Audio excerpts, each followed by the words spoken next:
ورنہ بہت سے کہتے صاحب اس کی دلیل کہاں ہے، فریم آف ریفرنس کہاں ہے، کس نے کر کے دکھایا؟ تو یہ حضرت قاضی شاہ سید الدین فاروقی رحمۃ اللہ علیہ سے لے کر یہ پورا عالم اللہ کے دوستوں سے ایسے بھرا ہوا ہے جیسے آسمان پر ستارے چمکتے ہیں۔ انہوں نے اپنی زندگیوں کو اللہ کے لیے وقف کر دیا۔ کوئی جب شکوہ کرے کہ ہم اللہ کی رضا میں راضی نہیں ہیں اور اپنی جو ہے وہ تنگیاں اور اپنی پریشانیاں جو کہ ان کی اپنی لائق بھی ہیں، ان کی اپنی لائق بھی ہیں، کیوں خدا خواہد کے پردہ کس درد، جب اللہ چاہتا ہے کہ کسی کا پردہ کھول دے، جب اللہ چاہتا ہے کہ کسی کا پردہ کھول دے، میرے شندر خانہ پاکاں برک کے پاک لوگوں کی تنقید پر لگا دیتا ہے۔ جو خدا خواہد جہاں جہاں دیکھیں کہ زبان درازیاں ہو رہی ہیں، جہاں جہاں دیکھیں کہ حق تلفیاں ہو رہی ہیں، جہاں جہاں دیکھیں اردو سے تجاوز کیا جا رہا ہے، تو اس بات کا یہ ثبوت ہے کہ ان کی بے عملی کی وجہ سے، ان کی خود پسندی کی وجہ سے، ان کی نفس کو موٹا کرنے کی تدبیروں کی وجہ سے اللہ کا عذاب ان پر آ چکا ہے، اور یہ اس کام میں لگ گئے ہیں جو بربادی کا طریقہ ہے۔ آپ نے حضرت حازم کو نصیحت فرمائی، آپ نے اپنے دور کے ایک بہت بڑے دل خطر جو ہے تھا ساتھی کو نصیحت فرمائی کہ دیکھو 4 چیزوں کی احتیاط کرو، لوگوں پر تہمت لگانا ایک کام خداوندی سے غفلت طاری کر دیتا کہ وہ غیر صاحب یہ نگاہ ہے۔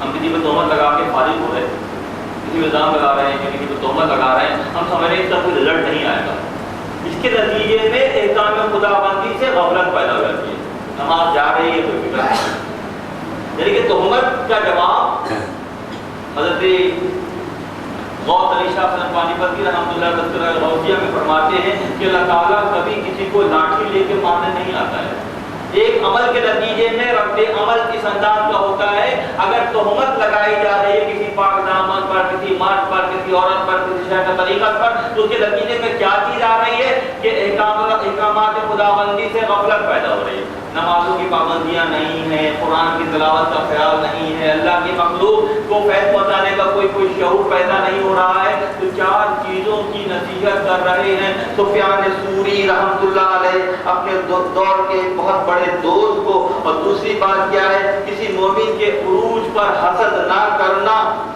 اگر تم حسد کرو گے تو تمہارے اندر ناشکری پیدا ہو جائے گی۔ اللہ ولی اللہ ولی، تہمت کے نتیجے میں دین سے غفلت پیدا ہو جائے گی، حسد کے نتیجے میں ناشکری، ارے صاحب یہ پریشانی ہے اور وہ پریشانی ہے اور کاروبار میں نقصان ہو رہا ہے اور لوگ عزت نہیں کر رہے ہیں، گھر میں کچھ عزت نہیں ہے، یہ شکوے سننے کو ملتے ہیں، اس کی پیچھے حسد ہے۔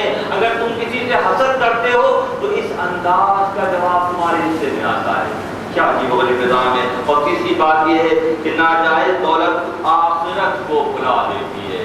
اگر کسی کے پاس ناجائز دولت جمع ہو جائے تو فکر آخرت دل سے نکل جاتا ہے، آخرت کا خوف اور اللہ کا سامنا کرنے کا جو خیال ہے وہ دلوں سے اللہ تعالیٰ نکال دیتا ہے، دنیا تعالیٰ بھی بڑھ جاتی ہے۔ اور چوتھی چیز یہ ہے کہ اللہ کی جانب سے آئی ہوئی کسی سختی، کسی امتحان کے نتیجے میں، اللہ کی جانب سے آئی ہوئی کوئی سختی اور کوئی امتحان ہے تو اس کے نتیجے میں ہوتا کیا ہے؟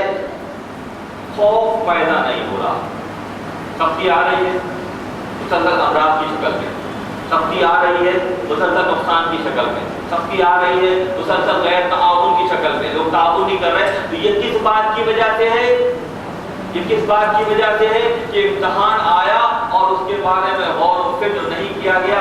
یہ اقوال حضرت سفیان ثوری اس کی تبلیغ کر رہے ہیں کہ دیکھو ایک چیز کے نتیجے میں وہ جو حدیث پڑھاتے ہیں، وہ جو اللہ کے نبی کے اقوال کو عامت الناس کو سنا کر ان کے قلوب کو منور کرتے ہیں، وہ یہ فرما رہے ہیں کہ ان 4 باتوں کا خیال رکھنا، اس کے نتیجے میں یہ ہوگا، اس کے نتیجے میں یہ ہوگا، اس کے نتیجے میں یہ ہوگا۔ جب لوگ اس کی پاسداری کریں گے تو ان عیوب سے، ان کمزوریوں سے عملی طور پر نکل جائیں گے، عملی طور پر نکل جائیں گے کہ ناشکری کب پیدا ہوگی؟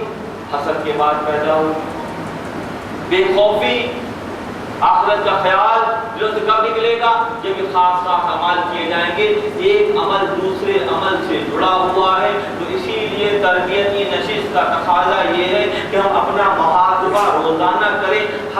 ہفتے جمعرات کی نشست کے بعد اگر کچھ باتیں ہمارے اندر رہ گئی ہیں تو اس کو نکالنے کا شعوری ارادہ کریں.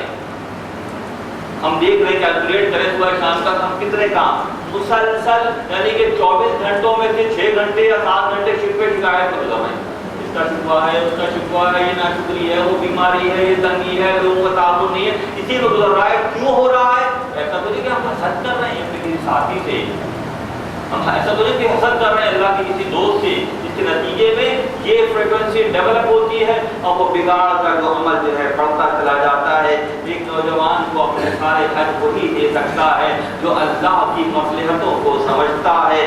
اور آپ کے ارشادات میں یہ بات ہے کہ عالم جو ہے طبیب کی طرح سے ہے اور مرد جو ہے وہ روپے کی مانند ہے، دولت کی مانند ہے. اگر کوئی طبیب ہی اس مرد میں دنیا طالبی میں مبتلا ہو جائے تو پھر علاج کس انداز کا ہوگا؟ پھر تو علاج نہیں ہو سکے گا.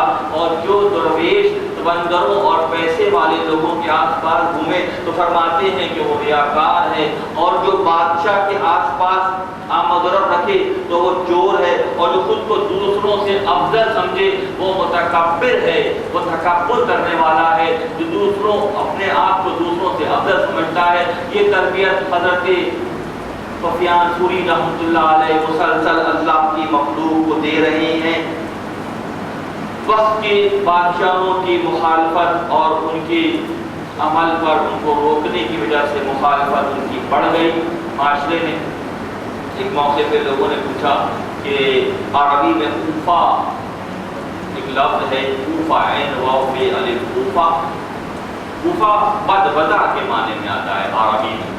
آپ سے کسی نے پوچھا، اس کی تشریح پوچھی تو آپ نے فرمایا کہ بدبدا وہ ہے جس کا عمل بدبدا ہے. جو ظاہری بے وضعی کی کیفیت میں ہے اس کی اہمیت نہیں ہے، اور جس کا عمل خراب ہے وہ صحیح معنوں میں اس لفظ کی تشریح ہے. کوفہ کی تشریح یہ ہے کہ جو اپنے عمل کے اعتبار سے اخلاق کی منزل پر نہیں ہے، اور جو اخلاق کی منزل پر ہیں وہ وقت کے بادشاہوں کو بھی خاطر میں نہیں لاتے ہیں. بصرہ میں آپ کا قیام کوفے سے نکل کر بصرہ میں آپ نے قیام کیا آخر دور میں، اور ایک طرح سے روپوشی کی زندگی گزار رہے تھے. وہ بصرہ کا جو حاکم تھا، باقی حاکم تھا، وہ آپ سے محبت کرتا تھا، آپ کا بڑا برگیدہ تھا، آپ کے علم و فضل کی وجہ سے اور رعایت ایک رچی ہوئی تھی آپ کے ساتھ. یہ ہوا کہ حالت مرد میں چلے گئے. 155 ہجری میں آپ پر مرد کی کیفیت طاری ہوئی اور بہت علیل جب ہو گئے، اسی گوشہ نشینی کی زندگی میں علیل ہو گئے، بیمار ہو گئے. پھر آپ کا وصال ہوا. تو ہوا یہ کہ آپ کا وصال ہوا تو اچانک اس مکان میں جہاں آپ قیام پذیر تھے، جہاں آپ رہتے تھے،